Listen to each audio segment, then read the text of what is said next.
How to delete Instagram account without waiting 30 days. Now, the very first thing we're going to do is to tap on our profile icon and then click on these three lines on the upper corner. Now, we just have to search for deactivation or deletion right here, and it will automatically redirect us onto deleting or deactivating our account. So let's just click on our account right here, and it will give us a choice whether we want to deactivate or delete our account. Now, all we have to do is select delete account and hit continue. Now, it will ask us questions as to why we want to delete our account.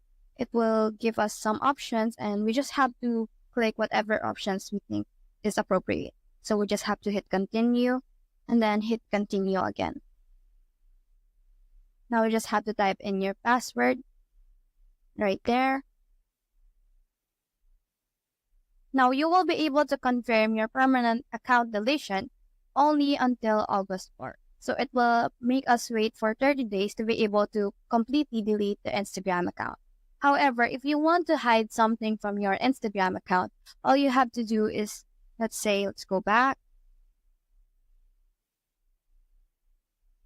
All you have to do is to delete everything that is posted to your account, make your account private, and completely detach your identity to your account. So that's how to delete Instagram account without waiting 30 days.